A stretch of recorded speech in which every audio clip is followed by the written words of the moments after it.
Hello and welcome back.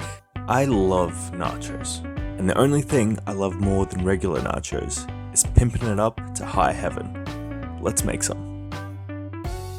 First things first, we want to prepare the meat.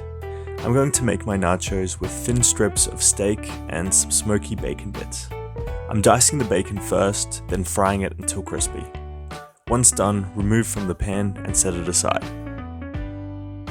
Now, I'm not a big fan of mince with my nachos. It's just not the texture I'm looking for. So what I have here is a porterhouse steak that I've put into the freezer for about an hour before I needed it. This will make it a little bit hard and easy to slice into thin strips. Once you've sliced all the steak you want, fry it in the bacon fat from before for an extra gluttonous touch. While the steak's cooking, we need to make some pico de gallo, and I'm definitely not pronouncing that properly. My version is just a combination of these ingredients: cherry tomatoes, red onion, coriander, chili, and garlic. Chop them all up and combine them to get this beautiful, colorful garnish.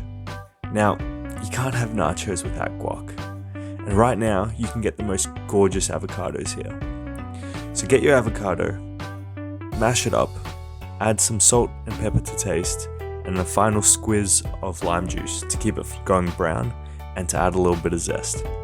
I had some leftover coriander, and because you can never ever have too much coriander, I've mixed that in too. Next up is the hardest part, deciding on what kind of cheese to use.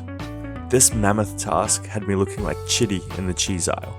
I've never been more stressed out in my entire life. Eventually, I settled on this combo. We have a mystery cheese called Port Salut, some Edam, and Oaxaca. Oaxaca is this super stringy Mexican cheese that's perfect for melting. Now all that's left is to construct and melt. Nachos is all about layers, so let's start at the bottom. Get your baking tray, line it with baking paper to do future you a favor, and empty a whole bag of corn chips. You want a relatively thin layer, as in not too much overlap, but you also don't want to see the baking sheet underneath. You'll work it out.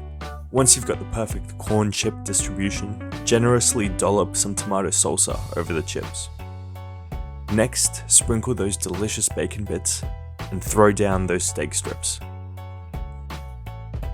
Lastly, sprinkle the nachos with as much cheese as your arteries can take, and then chuck it into a 180-degree Celsius oven for about 10 minutes or until all the cheese is melted.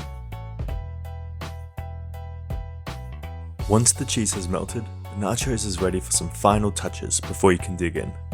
Cut a desired slice of your nachos out of the pan. First, add a few large dollops of the guac, then do the same with the sour cream. Lastly, sprinkle generously with the pico, and voila! You have a delicious, cheesy, crunchy mess that's as fun to look at as it is to eat. Enjoy!